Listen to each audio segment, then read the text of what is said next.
Podcast.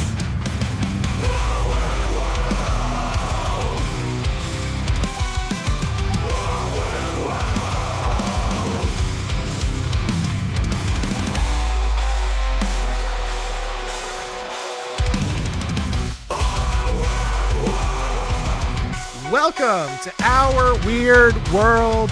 It is the start of year number 6, season 6 of the show. It's going to be 52 more weeks of this nonsense. And look, we previewed it last week. A lot of fun stuff coming. I am really, really excited for the Summer the Cult.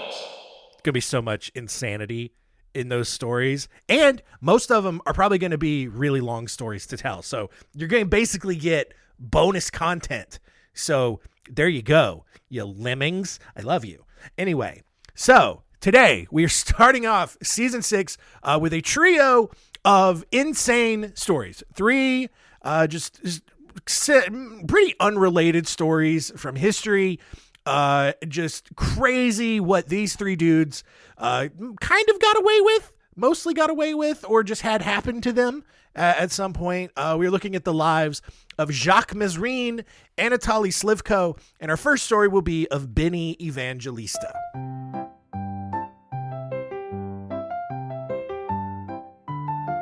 Story time.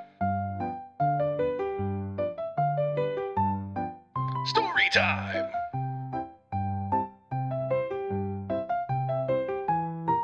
Story time?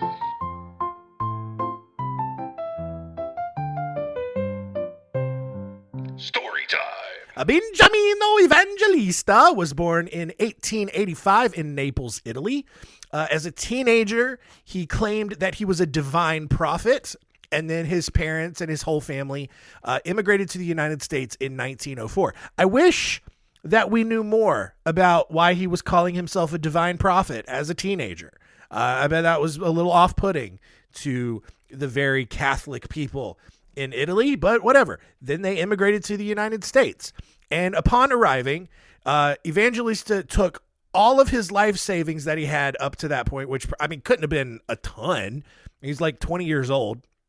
And he invested it in real estate, which always a great idea. It quickly made him a very wealthy realtor and landlord in Philadelphia.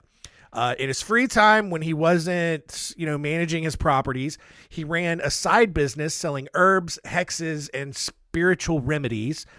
He would also perform chants, dances, and animal sacrifices for customers who were looking to cure diseases or curses or, anything else that was going wrong in Philadelphia, which is always a lot because Philadelphia sucks. When Evangelista began having visions that were super not Catholic, about how he's, again, more of a divine prophet and how he's kind of this spiritual guru, his brother, Antonio Evangelista, got super pissed off and actually disowned him and even forced him to leave Philadelphia altogether, which is crazy. And so he did, Benny did, and he found work for a railroad construction company 100 miles to the west in the town of York, Pennsylvania, where the peppermint patties are made, or at least were inspired. While in York, he met Aurelius Angelino, a fellow immigrant from Naples, who also shared his love for the occult and sacrifices and all that kind of stuff.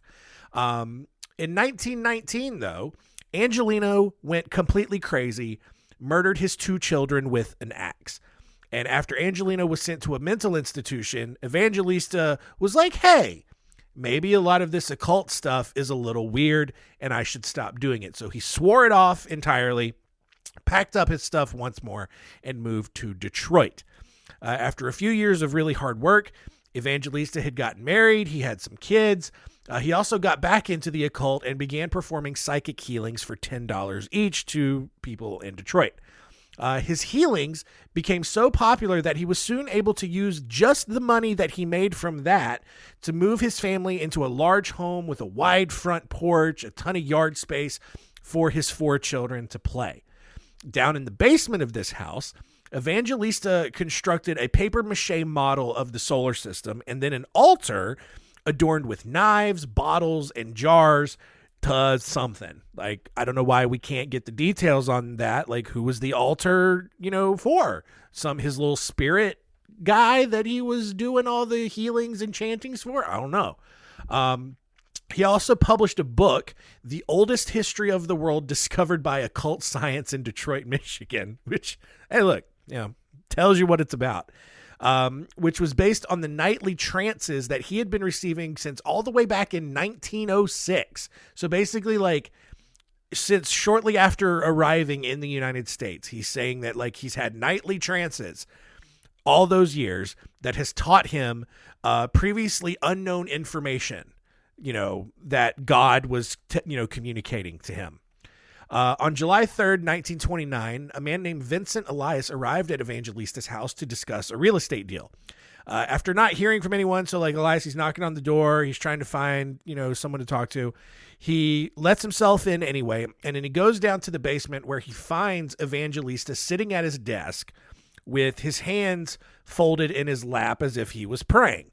The problem was that Evangelista's head was not bowed in prayer, but was just sitting on the floor at his feet with 3 large framed photographs of a child in a coffin, which is really crazy. That's a crazy thing to stumble upon. Even crazier, the child in that coffin was actually one of Evangelista's sons who had died several years prior. So, okay, why? Nearly the entire Detroit Homicide Division arrived at the house a short time later, where they found Evangelista's wife and 4 children all murdered. Evangelista's wife had been decapitated while she was lying in bed with their 18-month-old son whose skull had been crushed. Elsewhere, police found several pieces of women's underwear, with each one labeled with the name of its owner. Because, like, people used to write their name on their underwear because I guess you lost your underwear pretty frequently and you had to put your name on it. I don't know. But just random women's underwear in there. By now, journalists and curious neighbors had descended on the house and inadvertently destroyed almost all of the evidence, with the exception of a bloody fingerprint on the front doorknob. None of the family's neighbors, most of whom were also immigrants from Italy, really wanted to provide any sort of information to the police. Like, they didn't trust the police. They didn't really want to incriminate themselves inadvertently, and so they stayed quiet. So with little evidence left, police still managed to develop 3 possible motives and suspects for the murders. First, Evangelista had recently been threatened by the Black Hand, which was this criminal group in the city who preyed on Italian immigrants. Police actually found a letter Evangelista had received 6 months prior warning, quote, "This is your last chance." However, the Black Hand around that time had since turned into more of a mafia gang and didn't really make threats like that anymore. So it just seemed out of character for the Black Hand to have possibly done something like that. So they kind of ruled them out. The second theory centered on 42-year-old Umberto Tecchio, who had visited Evangelista the night before to pay off the house that Evangelista had sold to him. Thanks to a lot of anti-Italian sentiment in the city, the newspapers ran with this theory and all but accused Tecchio of perpetrating the murder of the entire Evangelista family, especially after it was discovered that he had been in another incident where he had stabbed his brother-in-law to death 3 months prior after they had gotten into an argument. However, no physical evidence was there to actually tie Tecchio to the crime, and police never pressed any charges. The third theory focused on Aurelius Angelino, the guy that, Evangelista had met working in the railroad crew back in Pennsylvania, who went crazy with all the occult stuff and murdered his own family. Angelino had actually escaped from the mental institution he was placed in 1923, which was, what did I say? It was 4 years after he had murdered his family. The murders in the Evangelista house were very similar to the ones that Angelino had committed back in 1919, and police thought that it was entirely plausible that he had slowly made his way to Detroit over the last several years and tracked Evangelista down. However, after Angelino's 1923 escape from the mental institution, no historical record of him ever surfaced. He escaped and was basically never found. To this day, this case remains unsolved, and the Evangelista house ended up being demolished. I'm surprised that no one talked about the women's underwear. What if Evangelista was having an affair with a bunch of women, and then one of the dude's husbands found out, and then he stole all of the mistress's underwear and then got super vindictive and chopped off Evangelista's head and put it around pictures of his dead kid in a coffin? I don't know. That's where my mind went. But just crazy little unsolved, occult related mystery. Moving on to Anatoly Slivko, who was born on December 28th, 1938 in Dagestan, Russia. Although Slivko was gay, he grew up to marry a woman because it's Russia. You don't really have a choice. And he also had 2 children. Now, he claimed to have sex with his wife no more than 10 times during his marriage and stopped altogether after the birth of their second child. So basically, they just kind of did it a few times just to make sure they had a couple of kids. And then after that, Slivko was like, no, I no longer want to put the penis in lady. I prefer penis with man. It's very much nice. I go do gay now. Anyway, in 1961, Slivko was just kind of minding his own business out in the street one day when a drunken motorcyclist crashed into a group of pedestrians, killing a young boy in a Young Pioneers uniform. Young Pioneers, basically like the Russian Boy Scouts. Now, I think all of us, if we were in that situation, right? Imagine yourself right now, you're walking down the street, maybe you're leaving a sports ball game of some sort. You're walking out with a crowd of people, and this drunk dude on a motorcycle just blazing through, crotch rocket, just, and just mows through the crowd. I think and I think you all listening would probably be absolutely horrified and very mentally distressed by that event, especially if you saw the dead child that had been run over, right? I think we can all agree that would be a lot of mental anguish for us. Not Slivko, all right? He got the biggest boner of his entire life. That seeing a dead boy in a Boy Scout uniform, boing, I mean, just pitching a tent, hard tent in his pants. And so he kind of just lives with this fantasy and just relives that moment in his mind for the next 2 years. And then eventually, while working at a children's camp, he decided that he kind of wanted to reenact this scene and live out that fantasy one more time. So, roughly twice a year, starting in 1961, Slivko would befriend a shorter boy at the camp, usually between 12 and 15 years old, and tell him about this cool hanging experiment that he knew about that would stretch the boy's spine and make him taller. Although the experiment would leave the boy unconscious for a few minutes, Slivko was like, hey, I'm a nice guy. I revive you. He's okay. I know you're very short now. I hang you, your spine stretch, you be tall. Much loved by ladies. Ladies love tall guy, not short little sad boy. But you go sleep for a very little time. But Slivko and Anatoly, nice guy. I bring you back awake, okay? Nothing to worry. And so the boys, they were like, yeah, I want to be taller. And so they agreed. And then Slivko would then dress the boy up in a brand new Young Pioneers uniform and shine his shoes. Why? Well, I mean, you know why. The boys got to be like, this doesn't seem necessary at all. For that, I just want to hang and get taller. I don't know why you got to shine my shoes, but whatever, dude. So in turn, the boy was ordered to not eat anything for several hours prior to the experiment, so as not to vomit all over his nice clean uniform when he's, unconscious. But once the boy was unconscious, so he's hanged this boy up in his little Boy Scout uniform. He's unconscious now. Slivko then stripped him naked, arranged him in several provocative positions, fondled him, and then would just toot that horn all over him. Just, you get it. When the camp accidentally burned down in 1966, Slivko quickly moved to open up his own tourist club called Shurgid.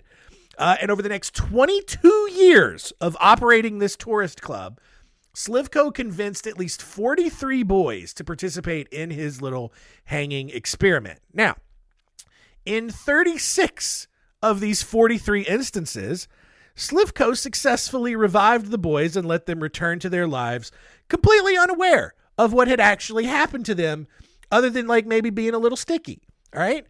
On the other 7 occasions, though, Slivko didn't get them in time and they died. They choked to death.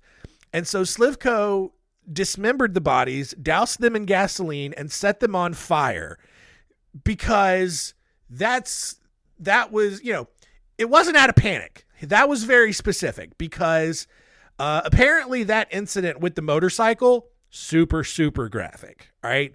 Not just a boy getting run over, but getting absolutely massacred by that motorcycle, which then apparently caught fire and exploded and and burned the body of this dead child alive, because that's what really got him going.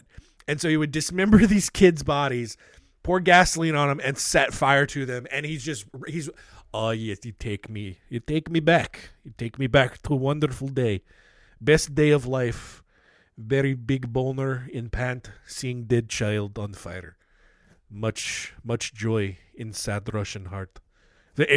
Anyway, on July 23rd, 1985, 13-year-old Sergei Pavlov told a neighbor that he was going to go meet the leader of Shurgid. Remember the name of the club that Slivko operated. When Pavlov didn't return home, police started looking into, all right, this kid was at this Shurgid club. What are they doing over there?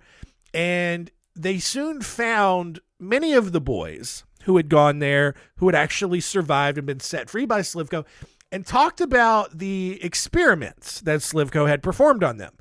Police were very suspicious about that, and Slivko was arrested 5 months later, where he ultimately led authorities to 6 of his victims. He was given the death penalty and was executed 3 years later. Now, prior to his execution, in 1989, Slivko was asked to help police catch an active serial killer in Rostov Oblast, who at that point had already killed 29 people.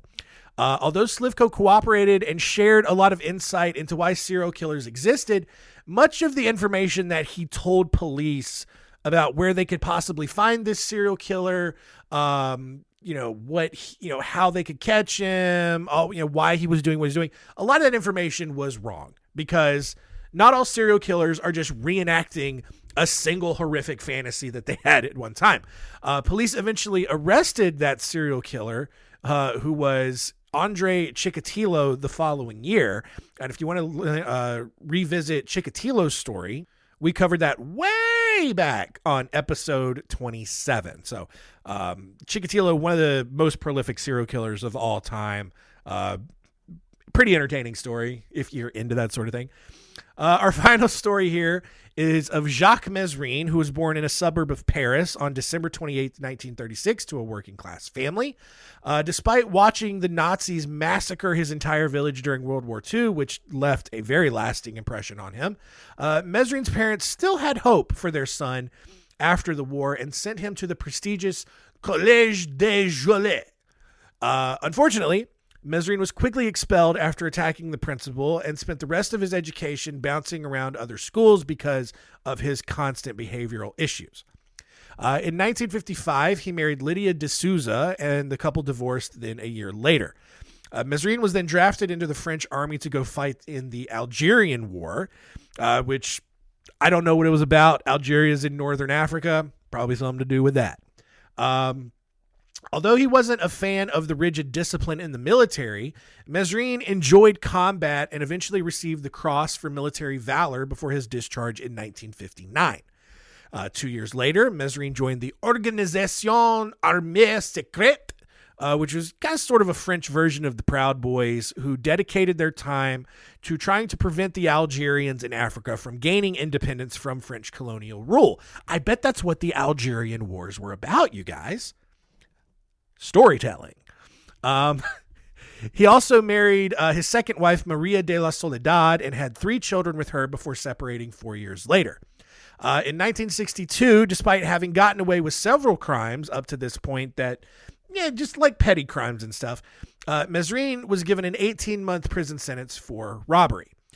Following his release, he decided, all right, I'm in this paramilitary group that's not really a military group. We just think we are because we're alpha bros. I'm a petty criminal. I've been to prison. I'm going to turn my life around. All right. So he does. He gets a job at an architectural firm. Things are going great for a few months. Unfortunately, the firm downsized a year later and cut his position. His parents, still trying to help him out, then got him a job at a country restaurant, but he was fired after the owner felt that he was spending too much time talking to the customers instead of, making their food. At that point, Mesrine figured that life was just going to be easier being a criminal and quickly built a very dangerous reputation for himself. He was arrested in December of 1965 after breaking into the military governor's home on the Spanish island of Majorca. Following a 6-month stay in prison for that, he opened a restaurant on the Canary Islands. And when he wasn't there at the restaurant, he was going back to France and robbing very high-end luxury stores. In February 1968, he fled to Quebec with his mistress and took a job as a housekeeper for millionaire Georges Deslauriers. Following an argument with the gardener at the Deslauriers mansion, Mesrine tried to actually kidnap Deslauriers by drugging him with sedatives. However, Deslauriers was completely unaffected by the drug, forcing Mesrine to flee to the United States, where he murdered Evelyn Le Boutillier. God, I'm nailing these French names today. French is usually tough for me because I'm so good with other accents, obviously. But French usually gets me. I'm killing it today. I'm not going to lie to you. Killing it right now. Where are we at? He was arrested in Arkansas 2 weeks later for that murder and was extradited back to Quebec. Although he was given a 10-year sentence for the failed kidnapping of Georges Deslauriers, Mesrine escaped prison on August 21st, 1972 with 5 other inmates. Along with convicted murderer Jean-Paul Mercier, Mesrine robbed several banks in and around Montreal. At this point, Mesrine did not care at all about getting caught, mainly because he was pretty good at both not getting caught and also from escaping prison if he ever was caught. So 2 weeks after he escaped that prison, right, and started robbing banks around Montreal, he got super cocky, and he actually decided to go back to that maximum security prison that he had just escaped from and basically stage a mass breakout for the rest of the prisoners that were there. Now, for whatever reason, Mesrine failed to think about the fact that the prison grounds were going to be swarming with a bunch of extra guards as a result of his recent breakout. And also, he didn't even bother to hide the fact that he was coming back to the prison to break everyone else out. He just walks up to the prison like, "Hello, I have returned. I am going to take everyone else with me now. There's nothing you can do. You suck." And so during the ensuing shootout, his accomplice, Jean-Paul Mercier, and 2 guards were shot. Although Mesrine got away again, the Canadian government at this point vowed to bring him down. The following week, Mesrine and Mercier, he survived his gunshot. They're still on the run together, so they go to a shooting range. Although they thought it was a shooting range out in a remote area, their guns could be heard in the town of Plessisville, a few miles away, where a Ministry of Natural Resources and Wildlife station was located. As the group left the shooting range, they were greeted by 2 forest rangers who, I don't know if it was just like an unsanctioned shooting range or whatever, but they apparently weren't supposed to be there. And one of the rangers recognized the men as the wanted fugitives. And at that point, Mesrine and Mercier killed both of these rangers and drove away. Following the murder of the two rangers, Mesrine and Mercier split up. Mesrine continued robbing banks in Montreal before briefly staying at the Waldorf Astoria Hotel in New York City and then moving on to Caracas, Venezuela. By the end of 1972, Mesrine was back in France and was robbing more banks there. On March 5th, 1973, Mesrine shot a police officer after getting into an argument with a barista. He was arrested 3 days later, and despite his extensive criminal records across now 4 different countries, he was only given a 20-year prison sentence, which is crazy. Because, like, just the highlights of his criminal record at this point include attempted kidnapping of a millionaire, the murder of at least one woman, murdering 2 forest rangers in Canada, escaping a high maximum security prison in Canada, and then also going back and shooting guards in trying to break out the rest of the prisoners, on top of robbing countless numbers of banks. Only got 20-year prison sentence for that. During sentencing for a completely different charge, other than all of these other ones, Mesrine pulled out a revolver and took the judge in the courtroom hostage. And then he escaped custody again. He was free for another 4 months before he was arrested and sent to La Sante, which was considered to be an escape-proof prison. Well, guess what? While there, Mesrine wrote and smuggled out an autobiography titled L'Instinct de Mort, in which he claimed to have already committed as many as 40 murders up until that point. Well, guess what else happened? On May 8th, 1978, Mesrine, Francois Bisset, and another man who had inexplicably gotten a hold of a grappling iron and a gun in this escape-proof prison, they forced their way out of their cell block and into the fenced-off yard of the allegedly escape-proof prison, right? From there, the men forced a group of maintenance workers to bring their ladder as they overtook guards along their way to the perimeter. Finally, they reached the 46-foot exterior wall, climbed the ladder that they had stolen from the maintenance workers, and slid down the other side with a rope.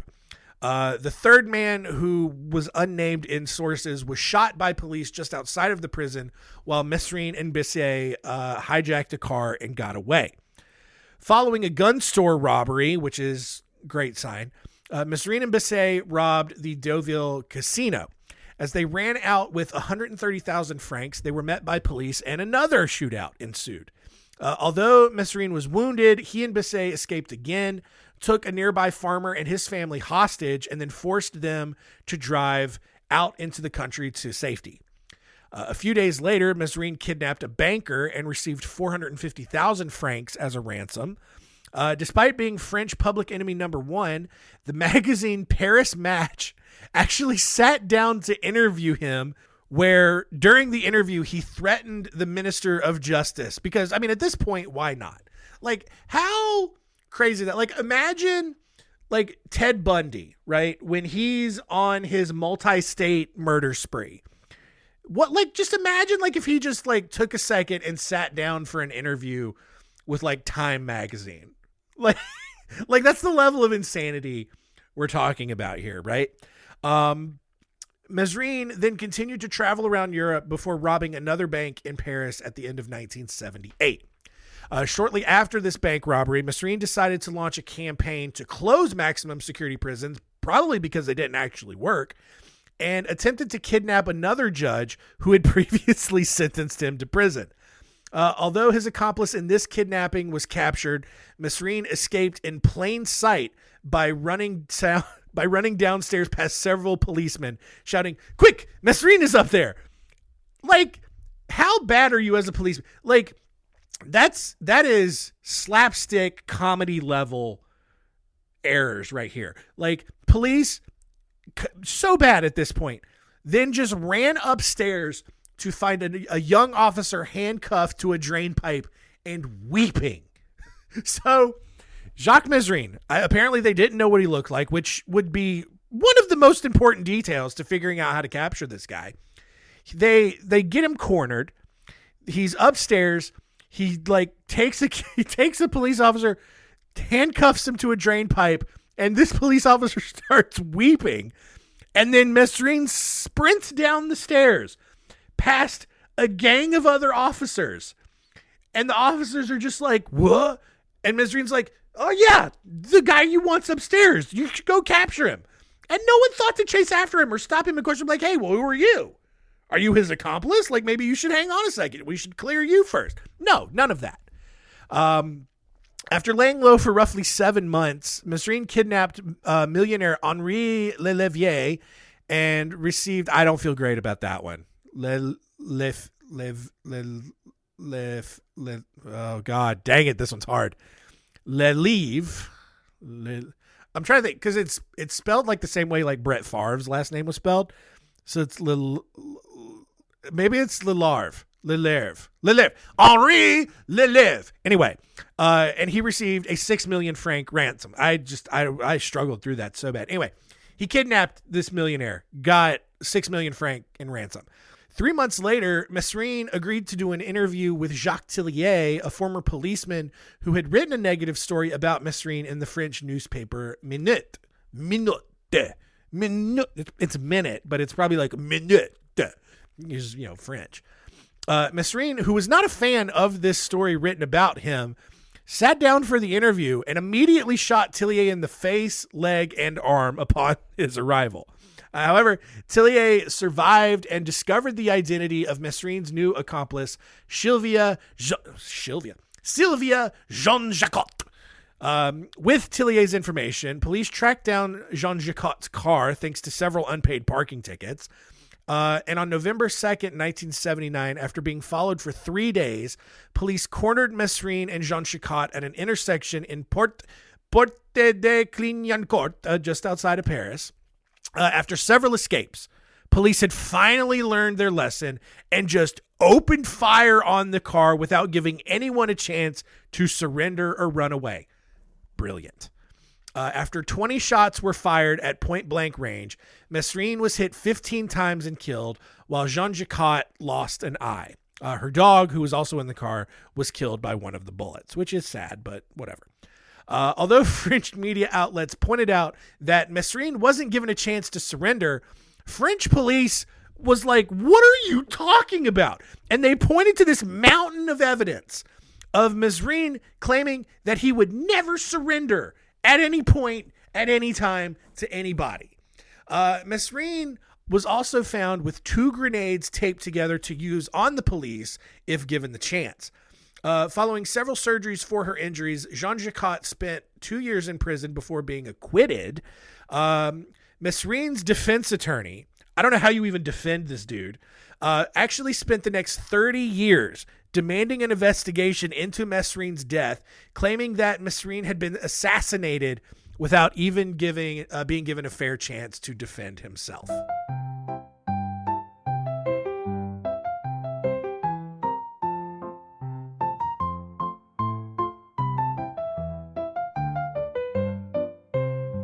All done. All right. Told you those would be some pretty wild stories, right? Starting off year 6 with a bang. Last week's episode, kind of a bummer. All right. But I think we turned it around. All right. We're on the right track. So let's recap these 3 stories and see what we learned today.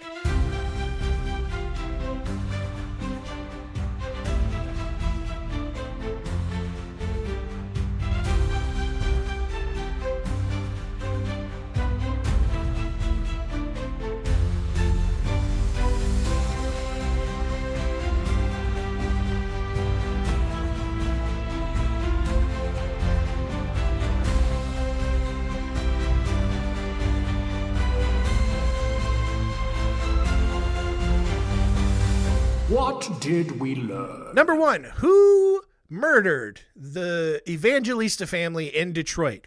Was it a real estate deal gone bad? Was Evangelista cheating? Or did some crazy dude he did some occult stuff with finally track him down and also murder his entire family? The world will never know. Number 2, Anatoly Slivko watched a little Boy Scout get run over and killed, and it for some reason gave him a giant boner. And then he spent decades reenacting that fantasy by, suffocating little boys and jerking off on them. And then he accidentally killed a few, which he then doused in gasoline and burned as like extra juice to his really weird fantasy. Russia, what are we doing? And then number 3, Jacques Mesrine. I wish they would make an action movie about this dude's life. Escaped from prison multiple times. Took judges hostage. Fooled police in slapstick comedic ways. And then finally just got assassinated by police. And like the French media, the French tried to defend it. Like, yeah, we know he is a very bad person. I don't know what accent that is. But you got to give someone a fair chance to defend themselves. No, you don't. Not at that point. French people, what are you doing?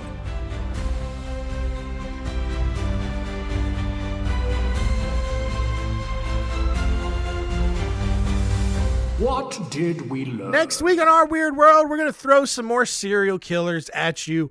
It is going to be the 8th edition of the Serial Killer Sampler.